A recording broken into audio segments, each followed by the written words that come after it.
हम लोगों ने क्वेश्चन नंबर 14 एक्सरसाइज 5.2 एनसीईआरटी की किताब का लगाया था। आज हम लोग क्वेश्चन नंबर 15 से स्टार्ट करते हैं। ठीक है, क्वेश्चन नंबर 15 क्या कह रहा है? कह रहा है for what value of n are the nth terms of the APs 63, 65, 67 and 3, 10, 17 are equal.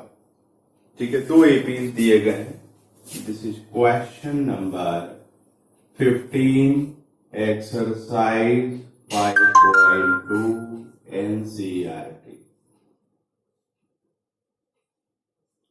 हमारे पास AP1 है और यहां पर AP2 है। तो AP1 में 63, 65, 63, 65, 67 डॉट डॉट डॉट, और AP2 में 3, 10, 17, 3, 10, 17 डॉट डॉट डॉट है।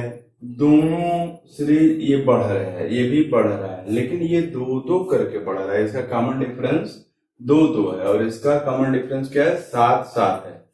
ये लोअर साइड से स्टार्ट हो रहा है, लोअर साइड में तो कम वैल्यू से स्टार्ट हो रहा है, जबकि ये ज्यादा वैल्यू से स्टार्ट हो रहा है, लेकिन ये धीरे धीरे बढ़ रहा है और ये तेजी से बढ़ रहा है। तो ये संभावना है कि कोई ऐसा टर्म भी आएगा जो दोनों इक्वल हो जाएगा। उसके बाद इसके टर्म्स बड़े होने लगेंगे और इसके टर्म्स छोटे होने लगेंगे।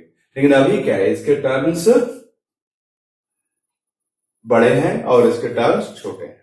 ठीक है, तो आपसे पूछा जा रहा है कि कौन सा टर्म जो है दोनों का बराबर हो जाएगा। ठीक है, तो भले इसका फर्स्ट टर्म कितना हुआ? 63। कॉमन डिफरेंस कितना हुआ? 65 माइनस 63 2 हो गया। यहां पर a डैश इज इक्वल कितना हुआ? 3। d डैश इज इक्वल कितना हुआ? 7, है ना? तो हम मान लेते हैं let the nth term of the APs are equal, है ना? हमने मान लिया कि nth टर्म दोनों एपीज के इक्वल है। तो इसका ए एन निकाला जाए।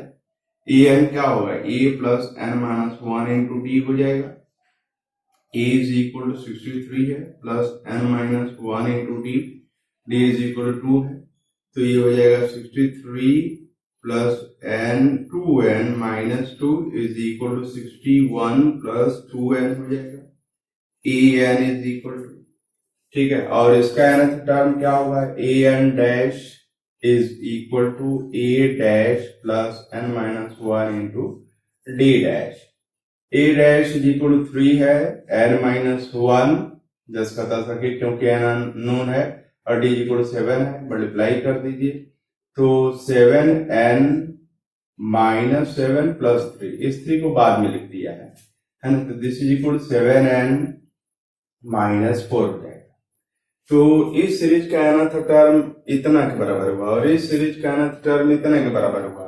तो according to the given condition, according to the given condition, है ए एन क्या है? ए एन डैश के बराबर है।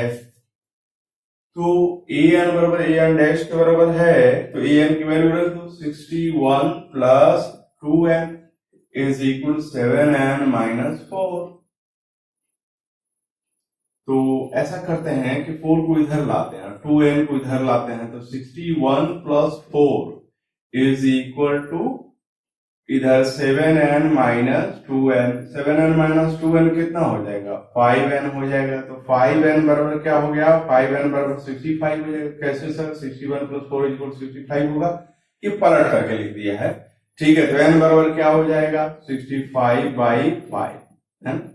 13 टाइम्स जाएगा तो n इज इक्वल क्या हो जाएगा? 13 हो जाएगा। तो दोनों सीरीज का हमने माना था कि n टर्म बराबर होगा, तो n बराबर कितना आ रहा है? 13। तो आंसर में क्या लिखेंगे? आंसर में लिखेंगे the 13th term, the 13th term of the two series will be equal, है? 13th टर्म जो है दोनों सीरीज के इक्वल। बहुत सरल से क्वेश्चन था और इसी तरह से सिस्टमैटिक ढंग से चलिए, अगर सिस्टमैटिक ढंग से लिखा है तो नंबर अच्छे मिलते हैं। अब हम लोग बात करने जा रहे हैं क्वेश्चन नंबर 16 एक्सरसाइज 5.2 एनसीईआरटी का।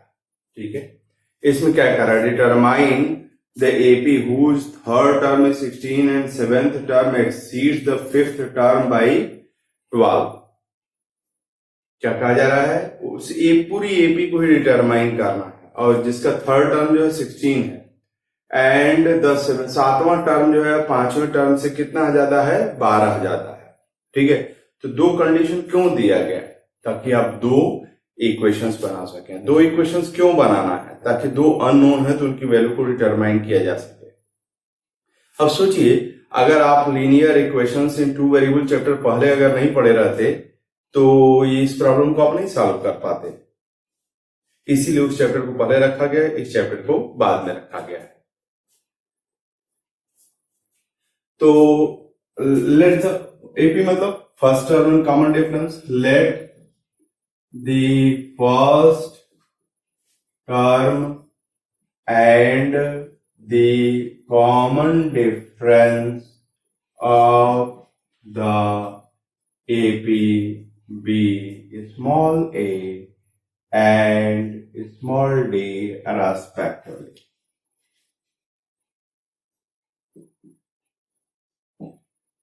ठीक है, गिवन क्या है, गिवन है A3 third term, A3 is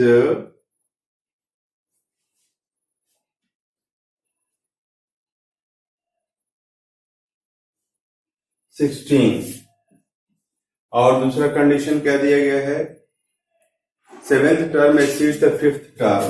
seventh term जो है ज्यादा है किससे, पांचवें टर्म से, कितना, 12 ज्यादा है। तो इसको अगर ऐड कर देंगे तो मुकाबला बराबर का हो जाएगा, सेवेंथ टर्म मिल जाएगा अगर फिफ्थ टर्म में जो है टर्म जोड़ दिया जाए, क्योंकि ये तो दिया गया है ना कि सेवेंथ टर्म जो है फिफ्थ टर्म से 12 ज्यादा है, तो 12 अगर इसमें जोड़ देंगे तो क्या मिलेगा, सेवेंथ टर्म मिल जाएगा। फिफ्थ टर्म में अगर टर्म जोड़ दिया जाए तो आपको सेवेंथ टर्म मिल जाएगा। ठीक है, तो A3 कैसे निकलेगा, A3 यहां से आइए, A3 is equal to A plus 2D हो जाएगा, A plus 2D is equal to 16 हो गया, दिस इज इक्वेशन नंबर 1। और इसके हिसाब से क्या हो जाएगा, A plus 6D is equal to A plus 4D plus 12 हो जाएगा।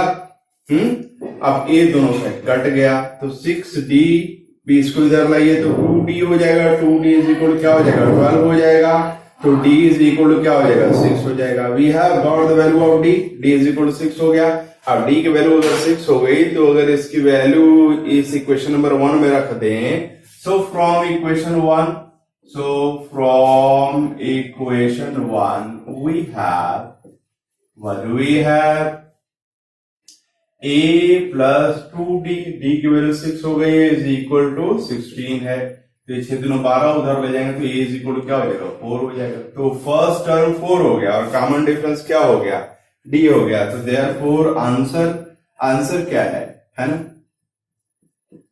आंसर में क्या लिखें, the AP is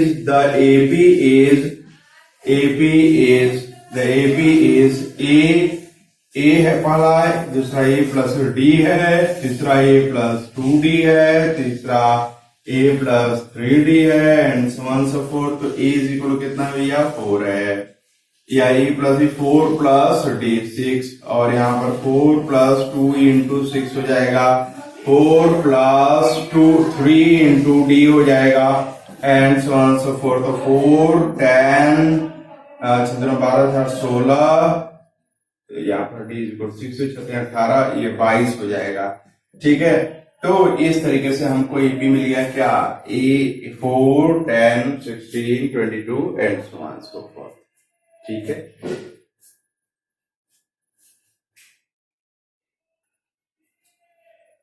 आइए क्वेश्चन नंबर 17 पर फोकस करते हैं। इसमें क्या कहा जा रहा है, find the 20th term from the last term of the AP, है ना।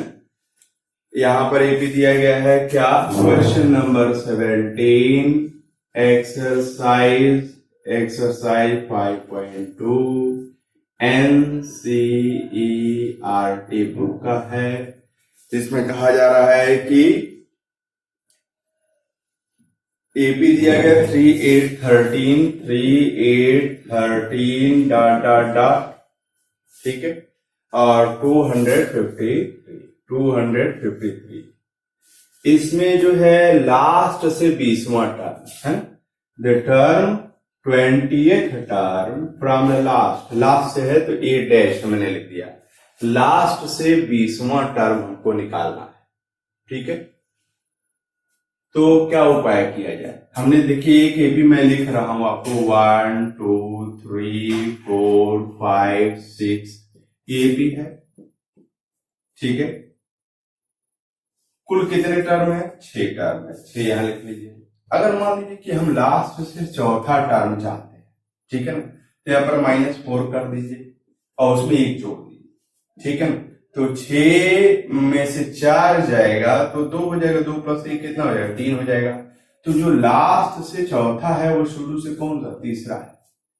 तो अगर मान लीजिए कोई एपी है, लास्ट से हमें mth टर्म चाहिए, क्या चाहिए, mth टर्म चाहिए। कुल कितने टर्म्स है, n, तो आपको क्या करना पड़ेगा, कुल टर्म n में से m को घटा दीजिए, m मतलब लास्ट से कितना लेना है, m, और उसमें क्या कर दीजिए 1। तो जो लास्ट से 20वां टर्म है वो शुरू से कौन सा होगा वो पता चल जाएगा, ठीक है।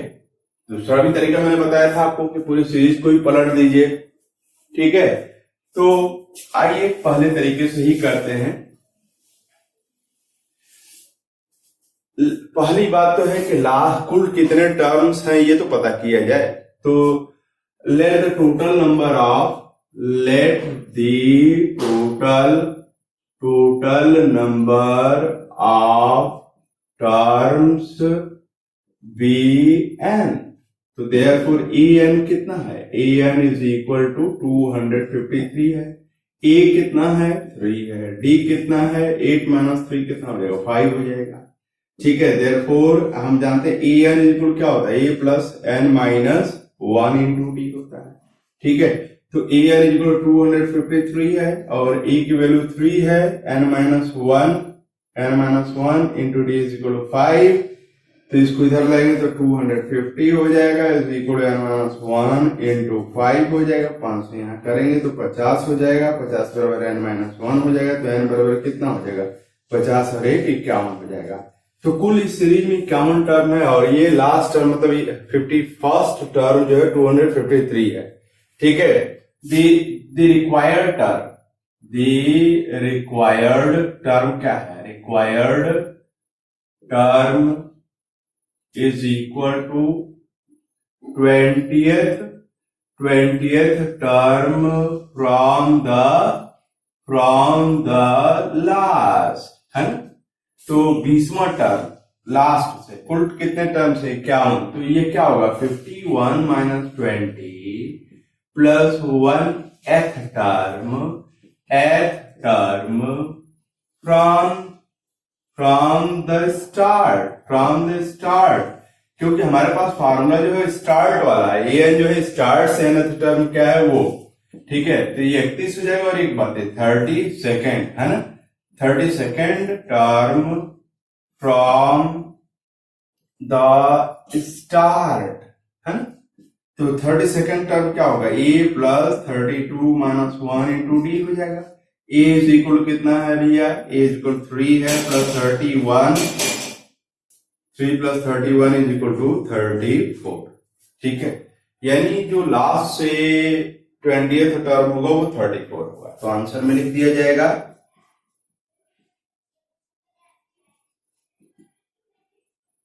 the 20th term from the last is equal to 34 of the AP, यहाँ पर लिख दिया जाएगा, ठीक। क्वेश्चन नंबर 18 एक्सरसाइज 5.2 बुक का नाम है NCERT। ठीक है, इस क्वेश्चन में क्या कहा जा रहा है, देखिए मैं पढ़ता हूं, सुनिए। The sum of the 4th and 8th term of an AP is 24 and the sum of the 6th and 10th term is equal to 44. Find the first 3 terms of the AP। AP के बारे में कुछ भी जानकारी लेना है तो first term और क्या मालूम होना चाहिए, कॉमन डिफरेंस मालूम होना चाहिए। ठीक है, इस क्वेश्चन में कहा जा रहा है कि 4th और 8th टर्म का A4 plus A8 is equal to कितना भैया, yes this is 24, this is equation number 1। और क्या कहा जा रहा है, 6th और 10th टर्म का सम क्या है, 6th term plus 10th term का सम जो है वो 44 है, दिस इज इक्वेशन नंबर 2। तो ये दो इक्वेशन क्यों दिया गया है, ताकि आप ए और डी को डिटरमाइन कर सकें। Late the first term and the common difference of the AP be what, A and D respectively।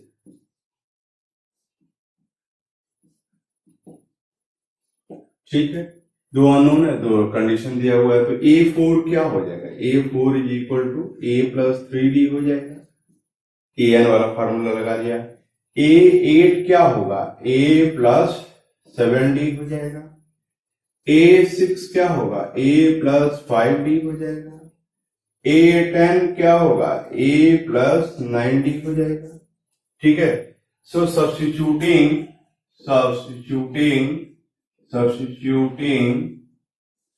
these values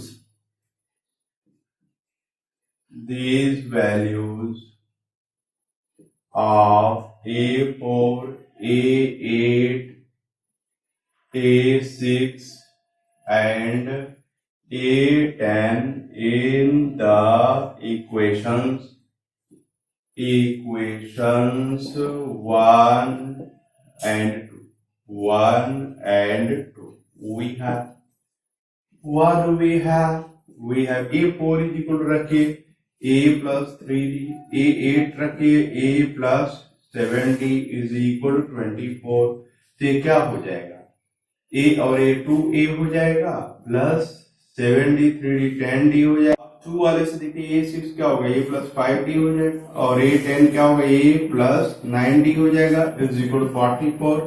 तो A8 2A हो गया प्लस 14D हो गया इज इक्वल टू 44 हो गया। 2 से डिवाइड कर दीजिए तो A plus 7D is equal to 22, this is 2 dash.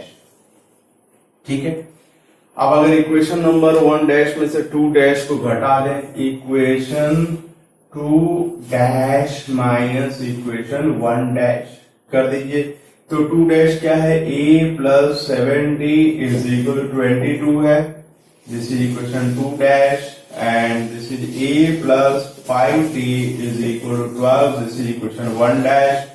Minus कर दीजिए तो ये क्या कट, 7 में से 5 जाएगा तो 2D हो जाएगा, और ये 22 में से 12 जाएगा 10 हो जाएगा, therefore D is equal to कितना हो जाएगा, 5 हो जाएगा। तो कॉमन डिफरेंस आपको पता चल गया, D इज इक्वल टू 5। तो कॉमन डिफरेंस पता चल गया, तो अब ऐसा करते हैं कि क्वेश्चन नंबर 1 डैश में जो है D की वैल्यू रखते हैं। So from equation 1 dash we have, what do we have, A plus 5 into 5 is equal to 12, A plus 25 is equal to 12, 25 को उधर ले जाइए तो A is equal to 12 minus 25 and that is equal to minus 13। ठीक है, first term A is equal to minus 13 हो गया, तो फर्स्ट टर्म आपको मिल गया। कॉमन डिफरेंस मालूम हो चुका है, कितना है 5, तो therefore the AP is the first 3 terms of the AP are है, first A is equal to minus 13 है, इसमें 5 जोड़ दीजिए तो माइनस 8 हो जाएगा, फिर इसमें 5 में माइनस 3 हो जाएगा, बस ये हो गया। आइए क्वेश्चन नंबर 19 एक्सरसाइज 5.2 NCERT को देखते हैं। इसमें क्या कहा जा रहा है, to Shubha Rao started work in 1995 at an annual salary of rupees 5,000 and received an increment of rupees 200 each year. In which year did his income reach to 7,000?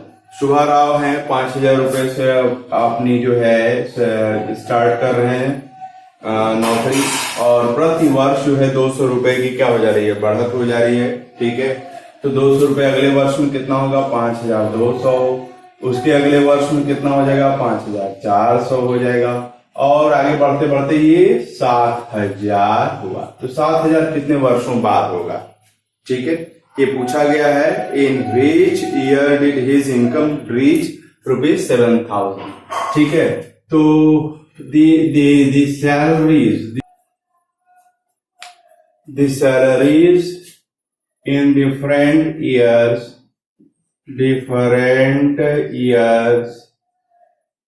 are making an AP। ठीक है, with what? First term A is equal to 5,000, common difference D is equal to 200. Let the salary 7,000 is achieved in the year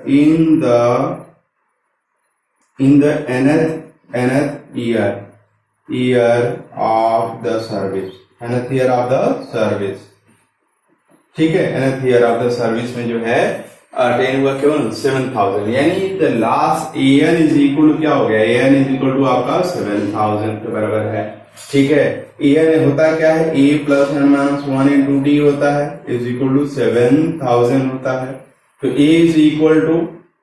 is equal to कितना है 5,000, n minus 1 into d is equal to कितना है 200 है, is equal to 7,000। 5,000 उधर ले जाए तो 2,000 हो जाएगा, 10 minus 1 into 200 is equal to 2,000 हो जाएगा।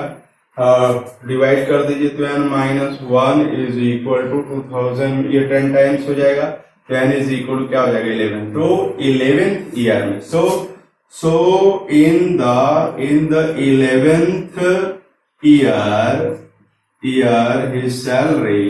his salary will become rupees 7,000। Question number 20th देखिए, इसमें क्या कहा जा रहा है, राम कली saved rupees 5 in the first week of a year and then increased her weekly savings by rupees 1.75. If in the nth week her weekly savings become rupees 20.75 ठीक है, रामकली ने जो है प्रत्येक निर्णय किया कि प्रत्येक हफ्ते में जो है हम 5 रुपए की बचत करेंगे, और हर हफ्ते हर नेक्स्ट वीक में 1 रुपया 75 पैसे के बराबर जो है उस बचत में भी बढ़त करेंगे। ठीक है, और एक ऐसा भी हफ्ता है जिसमें उसकी बचत कितनी हुई 20.75 उस वीक की हुई। ठीक है, तो किस हफ्ते में ऐसी हुई, nth वीक में ऐसा हुआ, तो n is equal to how much. तो this is question number 20 exercise 5.2 and NCERT. तो लेट यहां पर जो है the savings in different weeks are पहले हफ्ते में 5 है, दूसरे में 6.75, तीसरे में कितना हो जाएगा 8.50 and so on so fourth, और ये फिर लास्ट में 20.75। इतनी सेविंग्स हो रही है। ठीक है ना, तो nth टर्म तो ये हो गया, an ये हो गया, फर्स्ट टर्म क्या हो गया, ये हो गया, कॉमन डिफरेंस वाला क्या हो गया, कॉमन डिफरेंस अगला माइनस पिछले, जो ऊपर बचत बढ़ा रही है 1.75। ठीक है ना, तो आप जानते हैं कि an इज इक्वल क्या होता है, a plus n minus 1। Question कम नहीं है, लेकिन इसमें सीखने को क्या है, सीखने को ये है कि एपी का उपयोग हम अपने व्यवहारिक जीवन के लिए भी कर सकते हैं। ठीक है, देखिए बचत के लिए उपयोग किया जा रहा है, तो a n is equal 20.75, a is equal 5 है प्लस एन माइनस, यहाँ डी होगा n minus 1 into d is equal to 1.75, 5 इधर लाइए तो 15.75 is equal to 1.75 into n minus 1 हो जाएगा। तो n minus 1 is equal to 15.75 divided by 1.75, तो 1575 डिवाइडेड बाई 175 हो जाएगा। 25 से काट दीजिए, 25 सत्ते ये हो जाएगा, 25 का 150, 25 75, 7 9 63, तो n माइनस 1 इज इक्वल 9 हो गया, तो n इज इक्वल क्या हो जाएगा 10, है ना। तो आंसर क्या है, आंसर है in the 10th week, है ना, in the 10th week her savings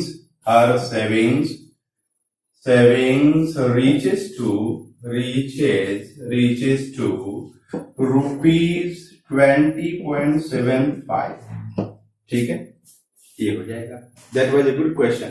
ये व्यवहारिक उदाहरण, मतलब व्यवहारिक जीवन में कैसे एपी का उपयोग किया जा सकता है उसको एक्सप्रेस करने के लिए क्वेश्चन दिया गया था।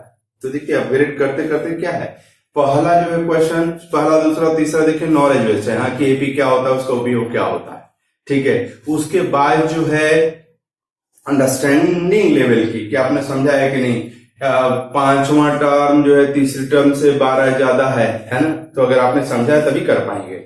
अब फिर उसके बाद जो है एप्लीकेशन बेस्ड क्वेश्चंस आए, और हायर क्लासेज में जाएंगे तो क्या होगा, एनालिसिस, सिंथेसिस और इवैल्यूएशन बेस्ड क्वेश्चंस पूछे जाएंगे। तो these are the mental levels, है ना, according to which questions are framed. तो अभी आप लोगों को एप्लीकेशन बेस्ड तक सिखाया जाएगा, 3rd लेवल तक, आगे के लेवल का अगली क्लासेज में होगा। Thank you.